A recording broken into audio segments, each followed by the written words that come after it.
Hello, beautiful people. Welcome back to our channel. When Simeon told the whole world who cared to listen that he is Nnamdi Kanu's disciple, he wasn't mincing words. But right now, as we speak, Simeon have decided to clear the air over Ipob accounts, clear the air over the 10 million US dollars, alleged $10 million, and also take a sweep at he didn't mention names, but we all know that she was actually taking a sweep at the renowned journalist. I'm talking about Dr. Olunloyo. This is quite an interesting one. A lot of things he unveiled, a lot of things he discussed, a lot of things he brought straight, made the information very straight for others who do not understand. Before we go into the newspaper to find out what it is by saying and trying to clear the air, like and subscribe to our channel by clicking on the red subscribe button. Beside it, you see a bell notification icon. Please go ahead, click on it to get notified as soon as we update our channel on YouTube. Some weeks back, information went viral. There was information from the directorate insisting that account needs to be changed simply because that account was blocked. For some reasons, they said there was an allegation against it, and for that reason, they had to open a new account, of which Nnamdi Kanu's brother said they should ignore a particular account that was newly opened, that it was a way of derailing the movement, and people wanted to, scam out monies and all that. So many things were said that period. But fast forward, Simeon said to open up on so many things.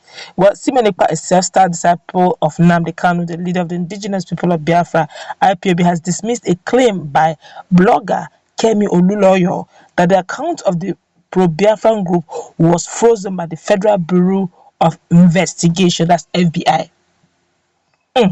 Olunloyo had about a week ago, in an online interview with media personality Sam Cliff, said Nnamdi Kanu was offered 10 million US dollars to fund him with his Biafran agitation. Sponsors were going to give him 10 million US dollars. America has frozen the account. Reacting to this, Simeon described the renowned blogger Olunloyo as mentally unstable. A report by some unscrupulous individuals claimed that, I'm now quoting Simeon now, he said a report by some unscrupulous individuals claimed that FBI closed Ipob account. They claimed that Nnamdi Kanu went to collect 10 million US dollars and transferred the money to Ipob account, and FBI froze this account. It's a lie from the pit of hell, Ekpa said in one of his broadcasts. And the person that said it, we all know she is mentally unstable. But even at that, we will keep the record straight. That was a very big lie from the pit of hell. No account of Ipob has ever been frozen anywhere in the world because there is no need for that. Ekpa went further to say that there was a complaint by some disgruntled Ipob members leading to the group changing its account. I thought as much. According to the diaspora-based separatists, every money in Ipob account is intact and accessible. Ipob has been banned in Nigeria. Okay, all right. Let us look at this. Simeon is being very prudent with information. Permit me to use the word prudent.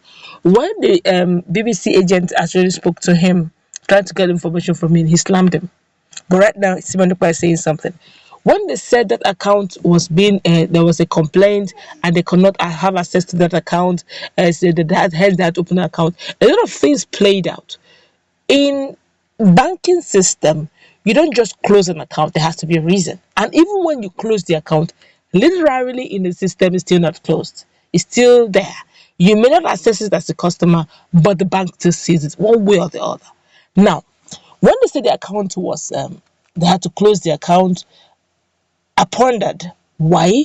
Nnamdi Kanu was still very much around then. There was no need for closing an account. Account was never a problem.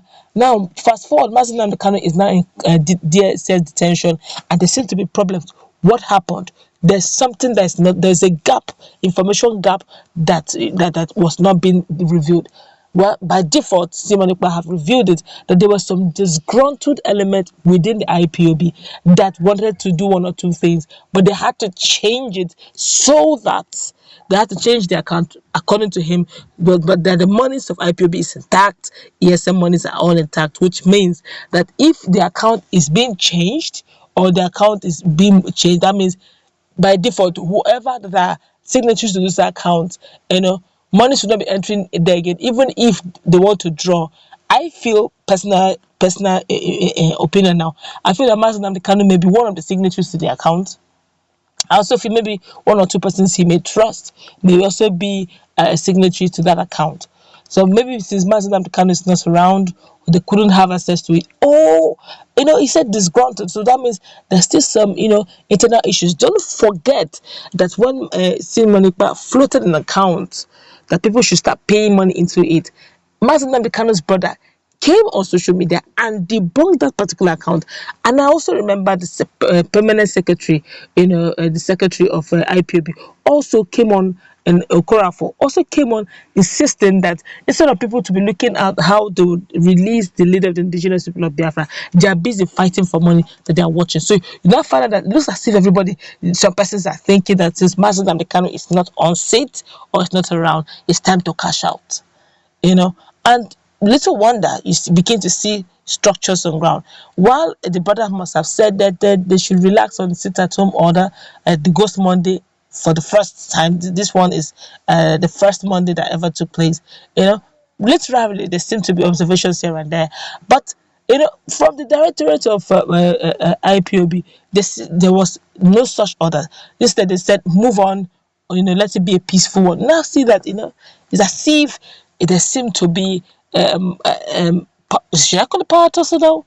Somebody's trying to lord over, but Ima Powerful seems to be taking a whole thing into bed, knowing fully well that he's the person that they have appointed as the media and publicity secretary. What makes it a bit more dicey is the fact that where Nnamdi Kanu is staying in DST detention, he cannot be assessed, and he also cannot by default give information on how to do things. So he expects that capable hands he has kept in charge should do the right thing. But now is the time to know how capable those hands are, especially those he has entrusted in the helms of affair.